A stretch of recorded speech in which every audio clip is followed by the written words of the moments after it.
Show के सभी guest, घटना या खबर काल्पनिक नहीं है। किसी भी तरह का हो हल्ला, गाली गलौज या बेमतलब की बहस यहाँ प्रतिबंधित है। किसी भी लिंग, जाति या धर्म को ठेस पहुँचाना हमारा मकसद नहीं है। हम पूरी रिसर्च और तर्क के साथ इसलिए चर्चा करते हैं ताकि झूठ से पर्दा उठ सके और सच आपके सामने आए। धन्यवाद।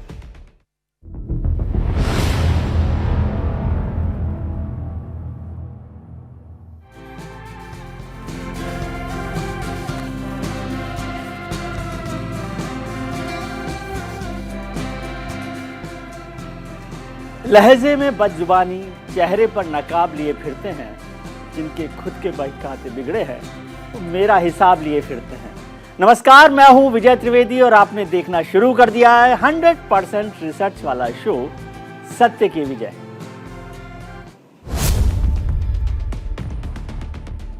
हमने अपनी जान दी, हमारे पार्टी के नेताओं ने जान दिया। तुम क्या किए? आपके घर में कोई देश के लिए कुत्ता तो मरा है? स्वतंत्र आंदोलन में जो भाग लिए थे वो सब हमारा ही है। ये basically this is the wrong concept because this Congress is not a original Congress, this is a Italian Congress.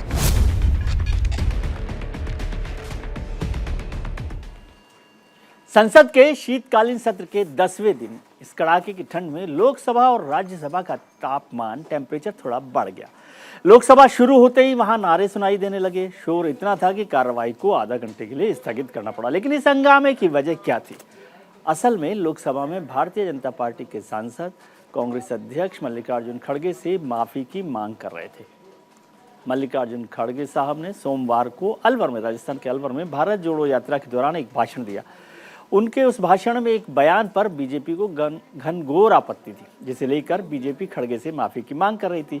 BJP की तरफ से पीयूष गोयल, जो केंद्रीय मंत्री, ने सदन में अपनी बात रखी।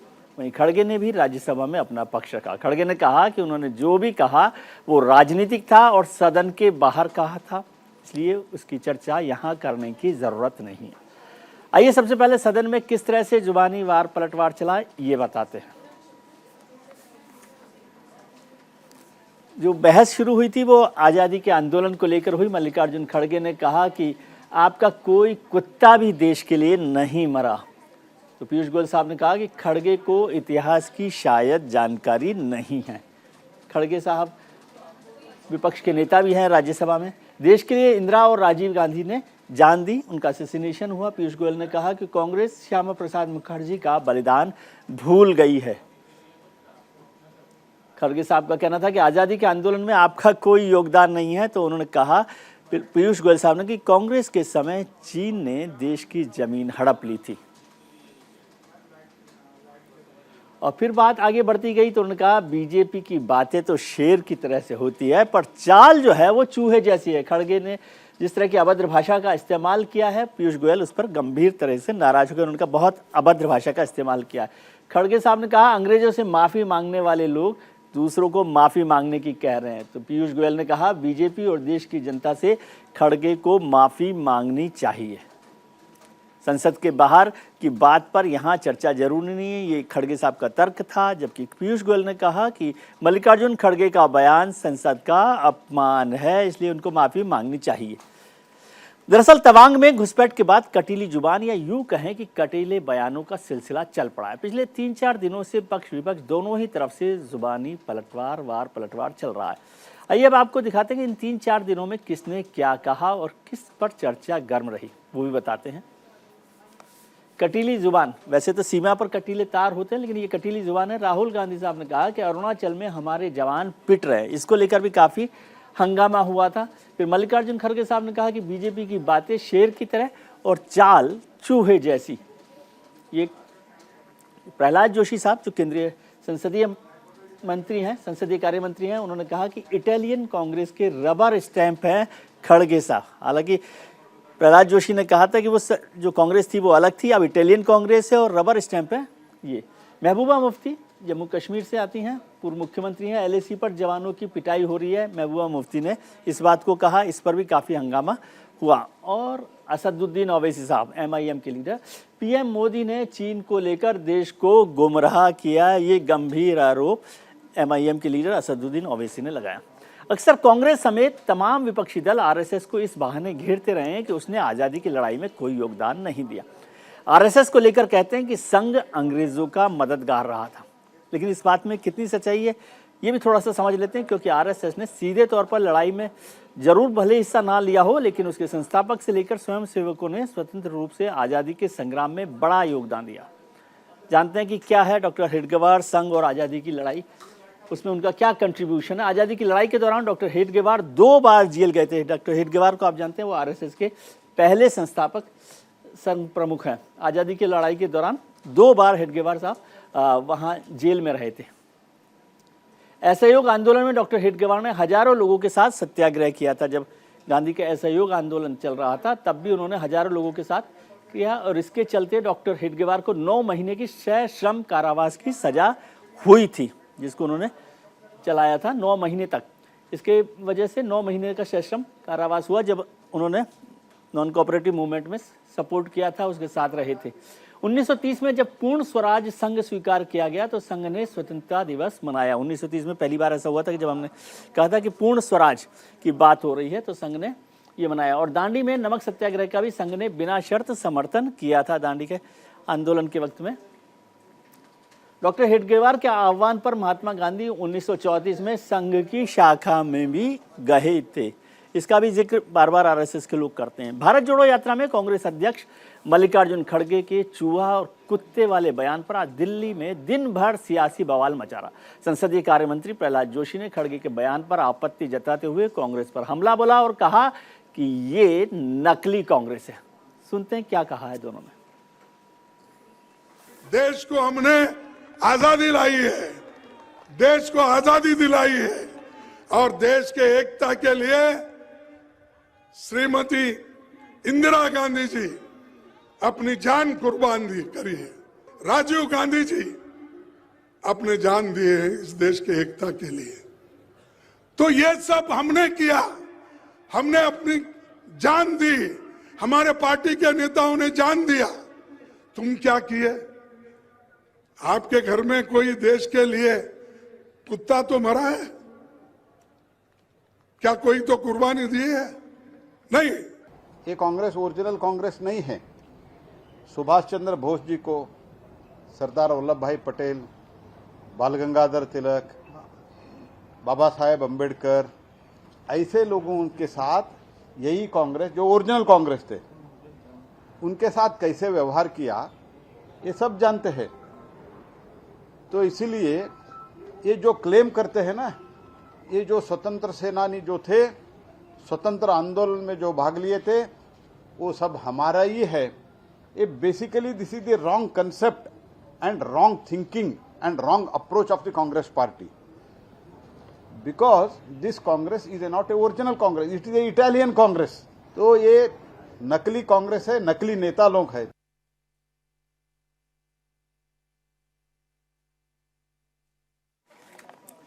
राज्यसभा में सदन के नेता पीयूष गोयल ने खड़गे को माफी ना मांगने पर सदन से बाहर करने की भी मांग कर दी। दूसरी तरफ खड़गे ने माफी मांगने से साफ इनकार कर दिया। उन्होंने कहा कि आज़ादी के समय माफी मांगने वालों से आज़ादी की लड़ाई लड़ने वाले माफी नहीं मांगी है। उन्होंने फिर इंदिरा और राजीव के देश के लिए बलिदान की बात दोहराते हुए कहा कि हमने तो कुर्बानियां दी हैं, आपने देश के लिए क्या किया। ऐसे में सवाल उठता है कि क्या स्वाधीनता की लड़ाई सिर्फ कांग्रेस ने जिताई? घुसपैठ पर घमासान, क्या अपमान से मसला हल होगा, समाधान होगा? और क्या बेवजह आरएसएस को घसीटा जा रहा है इस मुद्दे पर? आज इसी मुद्दे पर चर्चा करने के लिए हमारे साथ जुड़ रहे हैं खास मेहमान, कांग्रेस के नेता, वरिष्ठ नेता आचार्य प्रमोद कृष्णम साहब, भारत सरकार में सूचना आयुक्त उदय माहुरकर साहब, लेखक संजीव केलकर साहब और राजनीतिक विश्लेषक संजीव उनियाल साहब हमारे साथ जुड़ रहे हैं। आप सबका आपका बहुत बहुत स्वागत है।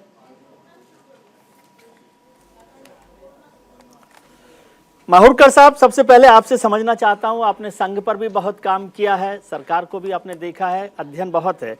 ये जो लड़ाई है आरएसएस की, ये कब खत्म होगी कि आरएसएस ने आज़ादी की लड़ाई में हिस्सा नहीं लिया? एक बार छोटी सी तौर पे, स्पष्ट तौर पे समझा दीजिए, क्या है क्या? देखिए, ऐसा है कि आज का जो पॉलिटिकल जो पूरा माहौल है वो इतिहास के साथ खिलवाड़ करने का अखाड़ा बन चुका है जी। एक अखाड़ा बन चुका है। आप देखिए कि डॉक्टर हेडगेवार खुद अंशुलन समिति के सदस्य थे। अंशुलन समिति क्रांतिकारी की बहुत बड़ी एक पूरा काम किया था, कलकत्ता में पढ़ते थे, कोलकाता में। बीएस मुंजे जो उनके 1911 से 1916 तक डॉक्टर हेडगेवार डॉक्टरी की पढ़ाई कर रहे थे कलकत्ता में। उस टाइम पे अंशुलन समिति से वो जुड़े हुए थे, इसके काफ़ी प्रमाण हैं। दूसरी बात कि डॉक्टर हेडगेवार खुद ही कांग्रेस के मेंबर थे जी। जो मुस्लिम तुष्टीकरण की राजनीति कांग्रेस ने एक तरीके से शुरू की 1916 के अंदर, और 1920 के 21 के अंदर जो मोपला राइट्स जो हुए जिसमें हिंदुओं को सहन करना पड़ा जी मुसलमानों के द्वारा, उसके बाद में उनको ये लगा कि कांग्रेस जो है वो हिंदू हकों का हनन करके मुस्लिमों का तुष्टीकरण कर रही है, और उसके बाद में उन्हें कांग्रेस को छोड़ा और आरएसएस को की स्थापना करने का निर्णय लिया जी। उसी तरीके से वीर सावरकर ने जो हिंदुत्व नाम की पुस्तक लिखी, जो एक तरीके से हिंदू प्रोटेक्शन कोड है जी, वो किताब भी का मूल कारण था हिंदुओं पे हुए, हिंदू और क्रिश्चियनों पे किए गए अत्याचार मुसलमानों के द्वारा खिलाफत आंदोलन के दौरान केरला के अंदर जी। तो अच्छा, दूसरे मेरे पास रिकॉर्ड नहीं, लेकिन कई ऐसे इंस्टेंसेस हैं, कई ऐसे वाक्य हैं जहां प्रूव होता है कि जो स्वयंसेवक थे वो आजादी की लड़ाई भी लड़ रहे थे जी। इसका रिकॉर्ड पूरा आर्काइव्स में अवेलेबल है नागपुर के अंदर जी। तो ये जो प्रयास है एक तरीके से देखिए ऐसा है कि वीर सावरकर और आरएसएस ये मुस्लिम तुष्टीकरण की नीति के हमेशा निंदक रहे हैं जी। और मुस्लिम तुष्टि का प्रमाण जितना बढ़ेगा उतनी आवश्यकता होगी इन लोगों को बदनाम करने की, वीर सावरकर और आरएसएस को। ठीक है, और वही काम अभी हो रहा है जी। केलकर साहब, वरना कांग्रेस के नेता ये जवाब दें कि नहीं, कांग्रेस के नेता ये जवाब दें कि इंदिरा गांधी ने क्यों नहीं कहा ये जी। इंदिरा गांधी ने तो मुंजे की सराहना की है, इंदिरा गांधी ने सावरकर की भी सराहना की है। जी, प्रमोद कृष्णन साहब के पास आता हूँ। एक बार छोटा सा संजीव केलकर साहब से भी समझ लेता हूँ, क्योंकि केलकर साहब ने बहुत काम किया, आरएसएस पर किताब भी लिखी है और आरएसएस को बहुत करीब से जानते हैं। सर, अगर ये बात सही है जो माहुरकर साहब कह रहे हैं, तो बार बार ये बात क्यों होती है कि आरएसएस ने माफ़ी मांगी अंग्रेजों से, आरएसएस ने आज़ादी की लड़ाई में हिस्सा नहीं लिया? हमने भी कुछ जिक्र किया है कि आरएसएस ने कहाँ कहाँ पर हिस्सा लिया, क्या किया है, लेकिन क्या इसलिए कि आरएसएस ने संगठन के तौर पर आज़ादी की लड़ाई में हिस्सा नहीं लिया? जी, एक बात बता दूं कि आजादी की लड़ाई आमतौर पर 1942, 1946, 47 जी और पोस्ट इंडिपेंडेंस इमीडिएटली कुछ महीनों तक चली जी। ये आजादी की लड़ाई में 1942 में संघ के अध्यक्ष सर्कल में 3 दिन तक बहस चली कि संघ ने ये क्विट इंडिया मूवमेंट में भाग हिस्सा लेना चाहिए या नहीं जी। 3 दिन के बाद ये डिसाइड किया कि स्वयंसेवक लोग भाग लेने के लिए फ्री है जी, लेकिन आरएसएस उसका अधिकृत बैनर लेके नहीं चलेगी, ये इसमें हम उतरेंगे नहीं जी। अभी बाद में ये तय है कि हजारों स्वयंसेवक थे जिन्होंने ये सब आंदोलन जो था उसमें भाग लिया। स्वयंसेवक अगर नहीं होते तो मुझे एक बताइए कि ये अरोड़ा असफ अली को कई महीनों तक लाला लाजपत राय जो दिल्ली के संघचालक थे उनके घर में क्यों छुपा के रखा और किसने छुपाया? जी, बोलने वालों ने ये सब जानना चाहिए। जी, लेकिन ये भी तो सच है कि आंदोलन को संगठन ने नहीं समर्थन दिया औपचारिक तौर पर। हाँ ठीक है, इसके तो ये एक स्वतंत्र चर्चा का विषय है। जी इसके कई कारण हैं। जी 1942 में संघ की स्थिति क्या थी, कहाँ उसका बल था, जी ये सब उसमें चर्चा में आने के विषय है। लेकिन मुझे लगता है कि जब अगर आरएसएस से सवाल पूछे जाते हैं तो मैं पूछूंगा कि आप कम्युनिस्टों से क्यों नहीं पूछते कि वो उन्होंने क्यों नहीं भाग लिया। जी आप ये क्यों नहीं पूछते कि ये जो रेडिकल ह्यूमैनिस्ट वाले डॉक्टर मानवेंद्र रॉय थे, उन्होंने कुछ नहीं किया, उल्टा उन्होंने ब्रिटिशों से पैसा लिया है, जी उनका कोई जिक्र क्यों नहीं करता? ठीक है क्योंकि ये विद्वेष की भावना है, इसके लिए होता है। जी आचार्य और आगे चलकर मैं एक बात करूंगा कि जी। डॉक्टर आम्बेडकर ने भी भाग नहीं लिया था। जी। कोई बोलेगा उसके समय? जी कोई नहीं बोलेगा, बिल्कुल ठीक बात है। क्योंकि आरएसएस तो बस सबके लिए Soft target। हैंडमेड है, एक सॉफ्ट टारगेट है। जी तो आचार्य बोले जी जाते हैं। जी आचार्य जी, जो बात माहुरकर साहब कह रहे हैं, केलकर साहब कह रहे हैं, इसमें आपको कोई आपत्ति है?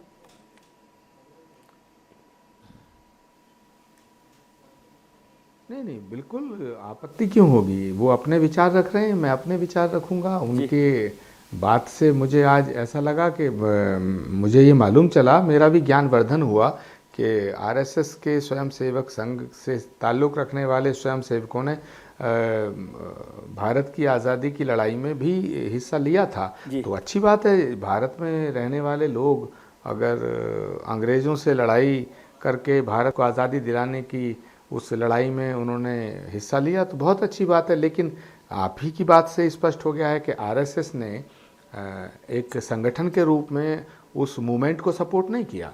तो यही बात तो खड़गे जी बोल रहे हैं। और खड़गे जी ने ऐसा कौन सी बात कह दी भाई? खड़गे जी ने भी तो यही कहा कि हमने देश को आज़ादी दिलाने की लड़ाई लड़ी। तो ये बात इतिहास में दर्ज है। तो सत्य को परिवर्तित तो नहीं किया जा सकता, सत्य को झुटलाया नहीं जा सकता। पंडित मोतीलाल नेहरू से लेकर जवाहरलाल नेहरू, कमला नेहरू, सभी लोग जेल में गए, महात्मा गांधी के नेतृत्व में गए, और तमाम दादा भाई नौरोजी और बाकी लोग जो किस किस का नाम लो, लाला लाजपत राय भी उसी आंदोलन के हिस्सा थे।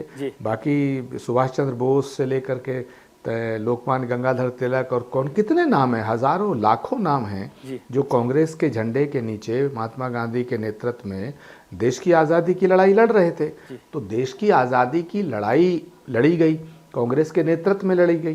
तो कांग्रेस के नेतृत्व में लड़ी गई, लेकिन कांग्रेस में जो लोग नहीं थे उन्होंने भी देश की आज़ादी की लड़ाई में हिस्सा लिया होगा। और जिन्होंने हिस्सा लिया है, चाहे उनका योगदान कम रहा है, लेकिन हम सबको नमन करते हैं, हम सबकी सराहना करते हैं। विषय ये नहीं है, ये एक अलग विषय है। और जैसा कि मुझसे पहले पैनलिस्ट ने बताया कि उन्होंने खुद स्वीकार किया कि राष्ट्रीय स्वयंसेवक संघ की स्थिति उस समय संगठनात्मक दृष्टिकोण से इतनी शक्तिशाली नहीं रही होगी, तो उन्होंने हिस्सा नहीं लिया। उसके कई कारण हैं, उस पर वो अलग विषय पर अलग चर्चा की भी बात कर रहे हैं। तो ये बिल्कुल ठीक है। तो यही बात तो मल्लिकार्जुन खड़गे जी ने कहा कि भाई हमने कांग्रेस पार्टी के झंडे के नीचे गांधी के नेतृत्व में हमने देश को आज़ादी दिलाई। तो इसमें तो कोई गलत बात नहीं। तो लेकिन सर इसका एक पक्ष ये भी है ना, जैसे प्रहलाद जोशी जी जो हमारे केंद्रीय संसदीय प्रॉब्लम है तो जी ने कहा, प्रहलाद आप ही से मैं सवाल जानना चाह रहा हूँ कि केंद्रीय संसदीय कार्य मंत्री प्रहलाद जोशी जी ने कहा कि भाई ये जो बात रोज रोज करते हैं ये तो बात है ही नहीं, क्योंकि ये असली कांग्रेस नहीं है, नकली कांग्रेस है, इटालियन कांग्रेस है, जो भी है। लेकिन असली कांग्रेस का मतलब ये था कि आज़ादी की लड़ाई के वक्त सबसे बड़ा संगठन कांग्रेस था, उसमें सभी पक्ष के लोग थे। जैसे डॉक्टर हेडगेवार भी 1920 का जो नागपुर का अधिवेशन था कांग्रेस का, उसका तो सुपरवाइजर वही थे, पूरा आयोजन को हेडगेवार देख रहे थे। और अनुशीलन समिति का जैसे जिक्र किया माहुरकर साहब ने, तो उस समय का बैनर जो था सबसे बड़ा वो कांग्रेस था।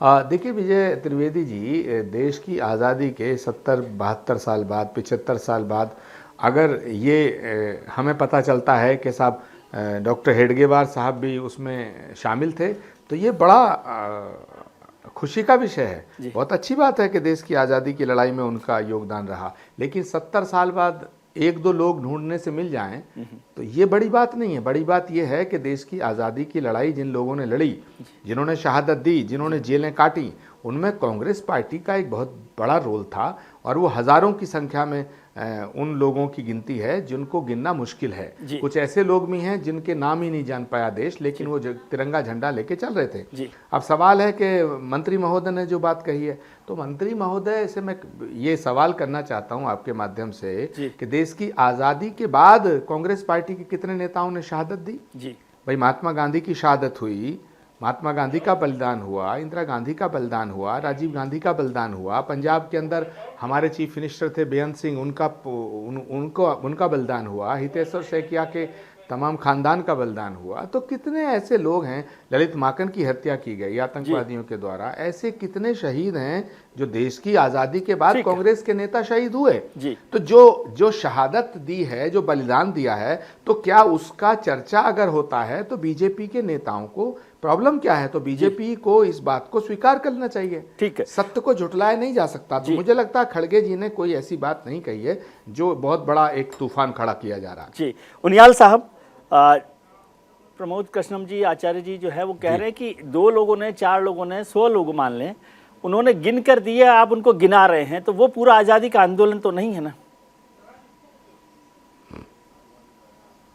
सभी को प्रणाम, आचार्य जी को भी प्रणाम। जी। 2-3 बातें मैं चाहूंगा कि जैसे मैंने सबको सुना है, जी। सब मुझे समय देंगे। जी। मैं ऑडिबल हूं ना? जी जी जी, आ रही है आपकी आवाज। देखिए, 19/8/1921 से 11/7/1922 तक अंग्रेजी साम्राज्यवाद का विरोध करने के लिए डॉक्टर हेडगेवार कारावास में गए, और कारावास में जाने से पहले जब न्यायालय में अपना केस रखा उन्होंने, तो न्यायालय में जज ने कहा कि आपके अगेंस्ट जो मैटर लगा हुआ है और आज जिस तरह से आपने अपने पक्ष को रखा है वो और भी ज्यादा आक्रामक और खतरनाक है। जी। आप अपने देश के प्रति, अपने लोगों के प्रति जिस जज्बात से अपने मैटर को रख रहे हैं, तो आपको 1 साल की कारावास दी जाती है। इसी तरह की 2 महीने की कारावास उनको और हुई। और जब वो बाहर निकले, मैं प्रमोद कृष्णन जी को बड़े नम्र से कह रहा हूं, नम्रता से कह रहा हूं, शायद मुझे लगता है कि ये वो कांग्रेस नहीं रही। शायद उसका एग्जाम्पल 2-3 से मैं शुरू करूंगा। जब वो बाहर निकले डॉक्टर हेडगेवार 1922 में, 11/7/1922 को, तो उनके लिए एक सम्मान का कार्यक्रम पंडित मोतीलाल नेहरू जी ने रखा, जिसमें कि अंसारी जी, विट्ठल भाई पटेल, ये सारे लोग सम्मिलित थे।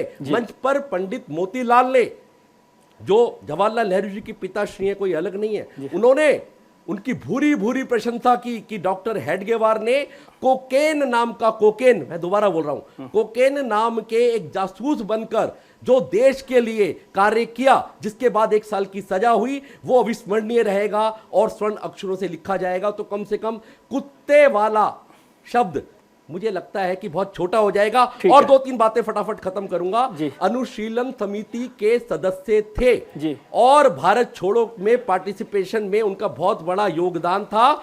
सविनय अवज्ञा आंदोलन, सविनय अवज्ञा आंदोलन, जिसको दांडी नमक कहा जाता है, 1930 में जब महात्मा गांधी जी ने उसके लिए अनुमोदन किया, तो ये डॉक्टर हेडगेवार ने 8 महीने के लिए एक और संघ चालक नियुक्त किए और 30,000 स्वयंसेवकों के साथ इस दांडी नमक यात्रा में सम्मिलित हुआ और उसके 30,000 लोगों को, स्वयंसेवकों को गिरफ्तार किया गया।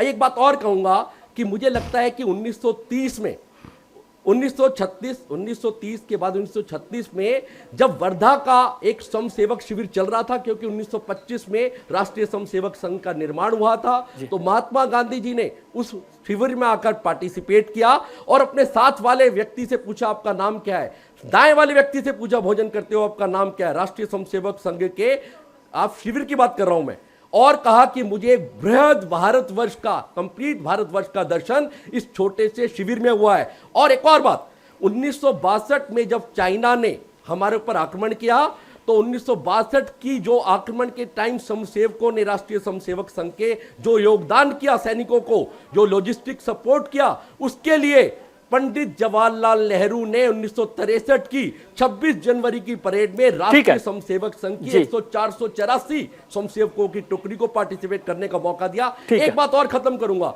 तो यही शायद मेरी तरफ इशारा होगा केंद्रीय मंत्री जी का कि कांग्रेस के पंडित मोतीलाल नेहरू, जवाहरलाल नेहरू जी और इंदिरा गांधी जी ने एक नाथ राणा डे द्वारा बनाया गया विवेकानंद स्मारक का जब अनावरण किया, तो श्रीमती इंदिरा गांधी जी ने उस स्वयंसेवक द्वारा निर्मित विवेकानंद स्मारक का अपने आप अनावरण जाकर वहां पर किया, और वो डेट थी 15/9/1970, जब इंदिरा गांधी जी सुबह 8:01 पर उन्होंने अनावरण किया। तो क्या इस इंदिरा गांधी जी, मोतीलाल नेहरू जी, जवाहरलाल नेहरू जी, वास्तव में शायद इस कांग्रेस का जिक्र पंडित जी के बारे में मुझे लगता है कि यही शायद जो है मंत्री जी ने किया होगा। ठीक है, मैं प्रमोद कृष्णन जी से ठीक है, मैं उदय जी के पास आऊं, लेकिन आचार्य जी को जोड़ना चाहते हैं। जी का वो कुत्ते वाला बयान दर्दनाक, ठीक है, दर्दनाक है। लेकिन संजीव जी, एक बात है, आपके इतने प्रवचन में केवल एक ही नाम आया, डॉक्टर हेडगेवार का। माफी चाहता हूं मैं।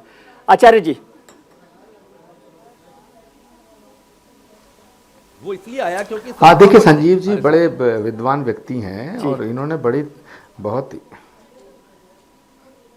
बड़ी शालीनता से, बड़ी चतुराई से इन्होंने चीज़ों को रखा है, उसकी सराहना की जानी चाहिए। लेकिन मैं विजय त्रिवेदी जी एक बात कहना चाहता हूं। अभी इन्होंने कहा कि पंडित मोतीलाल नेहरू जी ने हेडगेवार जी का वेलकम किया। जिस पंडित मोतीलाल नेहरू जी ने हेडगेवार जी का वेलकम किया, ये तो कांग्रेस की विराटता है, ये तो कांग्रेस की महानता कही जाएगी, यही कांग्रेस का चरित्र है। और यही नहीं, लेकिन आजादी आंदोलन में हिस्सा तो हुआ ना सर?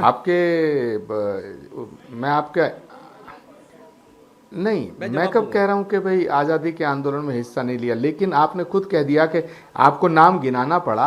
दूसरी बात है, जिस पंडित मोतीलाल नेहरू ने हेडगेवार जी का स्वागत किया, अभिनंदन किया, उन्हीं के वंशजों को आप कहते हैं कि वो मतलब वो नकली हैं, डुप्लीकेट हैं, कांग्रेस नकली हो गई है और कांग्रेस इटालियन हो गई है। तो ये भाषा भी इसकी सराहना नहीं की जा सकती। लेकिन सर, कुत्ता कहना ठीक लगता है आपको? आचार्य जी, आप इतना आपकी जो की बात कही, आचार्य जी आप जैसे लोग हैं, विद्वान लोग, आप इस पर चुप्पी रखेंगे तो अच्छा नहीं लगेगा कि कुत्ते पर आपकी टिप्पणी जो भी हो, आपको पसंद है तो भी, नापसंद है तो भी। जी देखिए, मैं आपको बताना चाहता हूं कि देश की राजनीतिक तमाम पार्टियों का, राजनीतिक लोगों के बीच का जो संवाद है, जो डिस्कोर्स है, जो आरोप प्रत्यारोप लगाने की जो एक शैली है, भाषा है, उसमें कहीं ना कहीं जाके सभी में थोड़ा थोड़ा प्रॉब्लम आई है। लेकिन उसकी नीयत क्या है, ये देखना बड़ी बात है। 2013 में मोदी जी जो आज प्राइम मिनिस्टर हैं, उनसे जब पूछा गया कि अभी दंगों में जो लोग मारे गए तो उनसे आपको तकलीफ होती है, नहीं होती है, तो उन्होंने कहा था कि पिल्ला भी मेरी गाड़ी के आगे मर जाएगा तो मुझे तकलीफ होगी। ठीक है उदय जी, उसका कहने का मतलब ये नहीं था कि उन्होंने मरने वालों को पिल्ला कुत्ता कह दिया। ठीक है उदय जी, कहने का मतलब था कि अगर आता हूँ संजीव जी, आता हूँ होती है। उदय जी, आप क्या ये मसला डिस्कोर्स का दे दीजिएगा? 10 सेकंड, सिर्फ 10 सेकंड जी।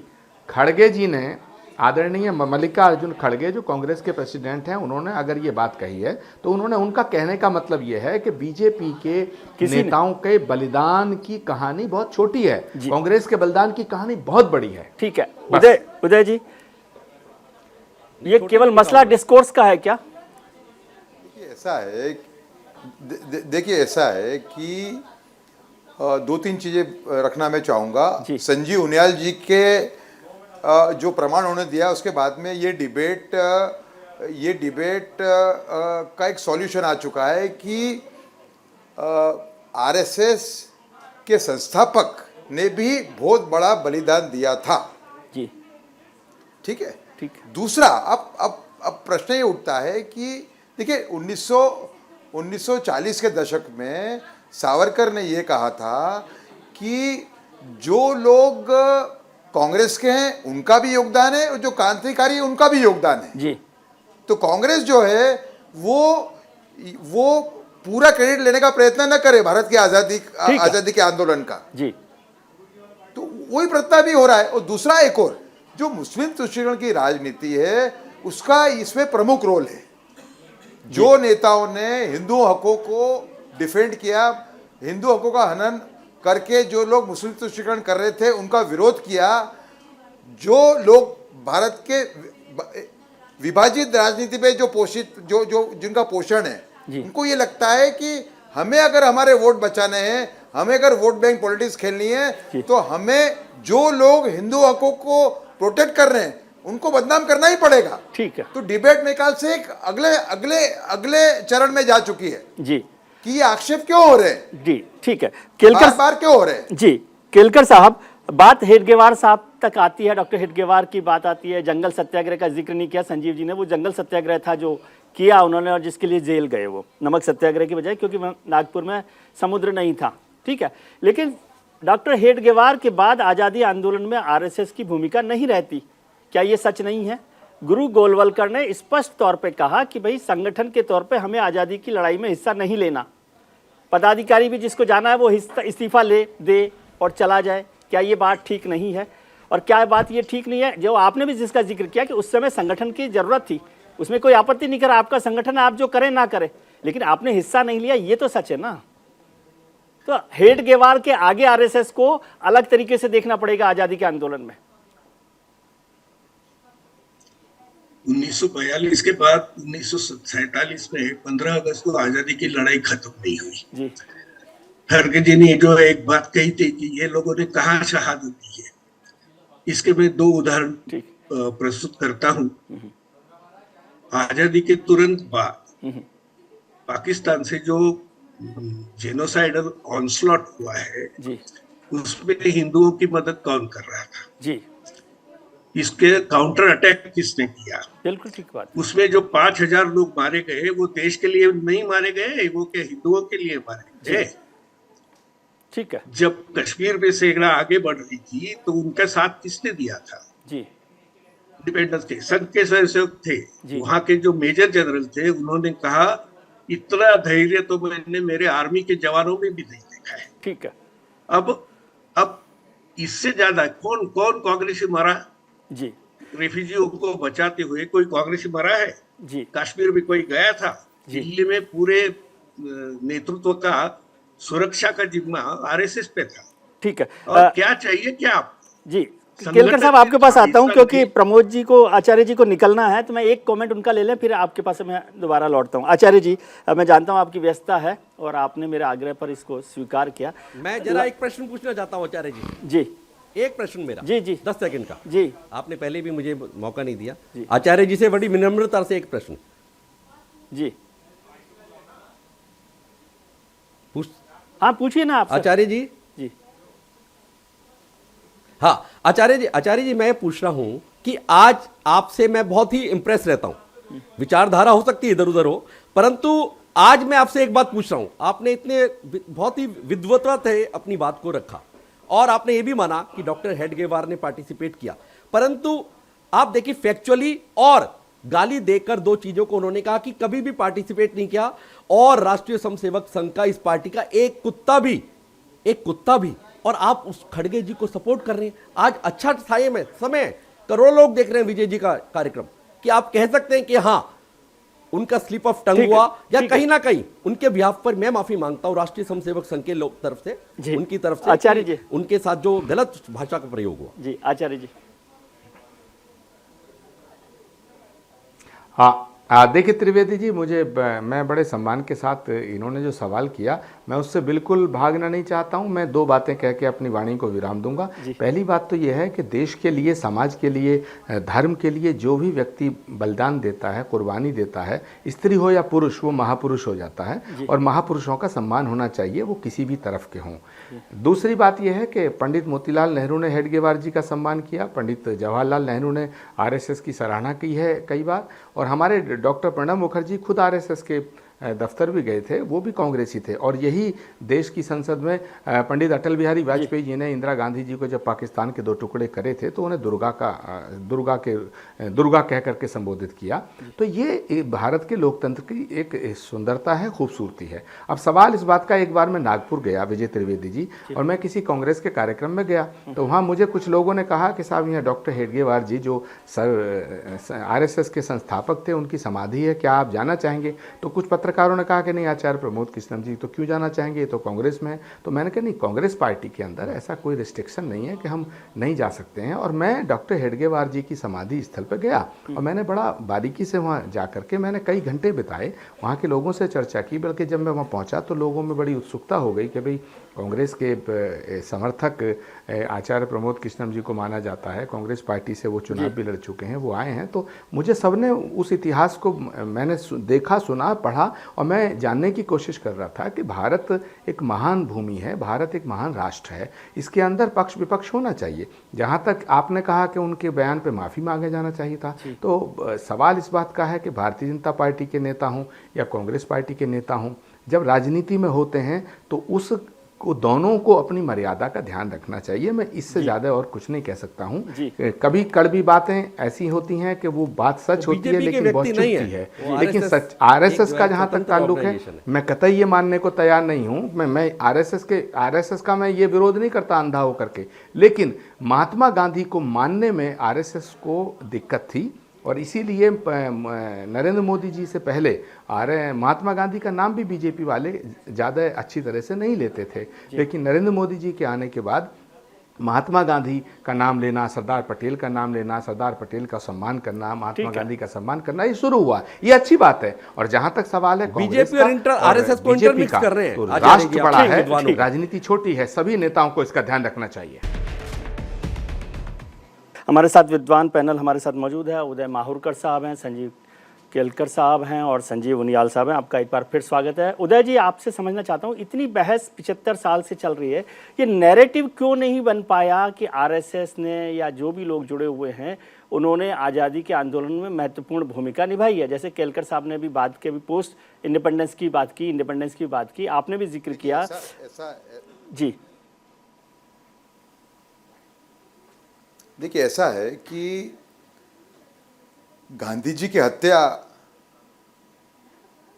एक वाटरशेड मूवमेंट था। गांधी जी की जो हत्या हुई, मोस्ट कंडेमेबल जो एक्ट हुआ, उसका लाभ उठा के ऐसे लोग पावर में हावी हो गए कि जो लोग को भारत की संस्कृति में विश्वास कम था। मैं उनकी पैट्रियटिज्म को क्वेश्चन नहीं करूंगा जी, उनमें से कई लोगों का बहुत बड़ा योगदान भी है, लेकिन बात यह है कि एक प्रो मुस्लिम पॉलिटी का फाउंडेशन डल गया जी, और उसके अंदर 60 साल तक ये चला कि कैसे एक एकल दुक्कल हुआ होगा, इंदिरा गांधी ने 2 जगह चार्ज बोली होगी, लेकिन पूरा प्रयास ये था कि जो हिंदू हकों का हनन हो रहा था उसका जो विरोध कर रहे थे, जो हिंदू हकों को प्रोटेक्ट कर रहे थे, उनको कैसे बदनाम किया जाए जी। तो ये नैरेटिव 60 साल के अंदर सेट हो गया जी। आप देखिए कि जैसे ही भारत पहली सरकार बनी तो उसके बाद जो राष्ट्रवादी इतिहासकार थे, आरसी मजूमदार, जदुनाथ सरकार, उनकी वैल्यू कम हो गई। तो जो लोग सच कहने की क्षमता रखते थे उनको एक तरीके से दरकिनार करने का प्रयास किया गया जी।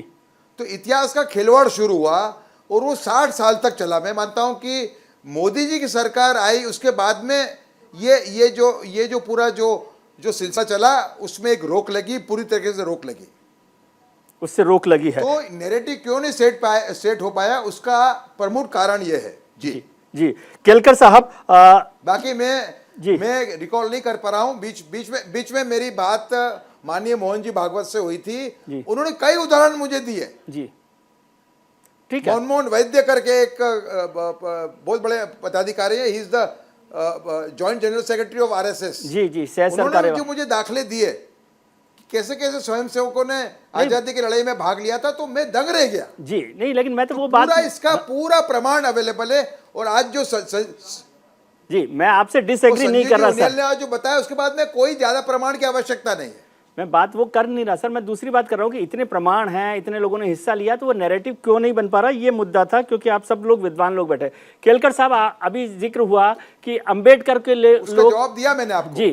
केलकर साहब, बात हो रही थी अभी, कम्युनिस्ट की बात हुई, अंबेडकर की बात हुई। कम्युनिस्ट को लेकर तो सब समझते हैं कि चलो कांग्रेस और उनके साथ हैं, लेकिन अंबेडकर का जिक्र कर रहे हैं कि यदि कांग्रेस ने अंबेडकर को लेकर कोई बात नहीं बोली आज़ादी के आंदोलन पर, क्या भाजपा या आरएसएस ने ये हिम्मत दिखाई है? आरएसएस और बीजेपी तो पहले नहीं मानती थी अंबेडकर को, अब तो वो उनके रोल मॉडल हैं। संघ के लोग अंबेडकर को नहीं मानते थे, ये बात बिल्कुल गलत है जी। संघ के कई चोटी के अधिकारियों से मेरा जीवन भर से परिचय रहा है जी। और उनमें से कई लोगों ने कहा है कि अंबेडकर साहब ने बौद्ध धर्म का स्वीकार करके इस देश पर अनगिनत उपकार किए हैं जी तो ये बिल्कुल सरासर गलत है। ये जो दत्तोपंत ठेंगड़ी थे जी वो तो अंबेडकर साहब के स्वीय सचिव रहे हैं, कई सालों तक रहे जी।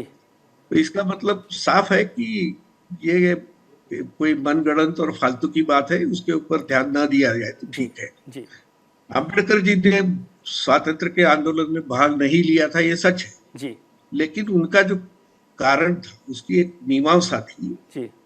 जिसको विस्तार से कहना तो कठिन है, लेकिन उनका डर था कि हिंदू सवर्णों का राज होगा तो दलितों का क्या होगा। ठीक है, नहीं लेकिन मेरा ये निवेदन था कि आरएसएस भी इस पर चर्चा नहीं करता ना अंबेडकर को लेकर इस मुद्दे पर, कारण क्या रहे वो अलग इशू है, इस पर आपने भी कभी सवाल नहीं खड़ा किया ना, वो बात है। उनियाल साहब आखिरी बात, वक्त बहुत कम है लेकिन फिर भी आपका कमेंट मैं चाहता हूं कि आप इसको कैसे देख रहे हैं। तीनों विद्वान ऐसे बैठे हुए हैं कि जिनसे मैं इसको समझना चाहता हूं। ये नैरेटिव पर मेरा फिर से है जो माहुरकर साहब ने बहुत स्पष्ट किया, क्या अब ये नैरेटिव बन रहा है?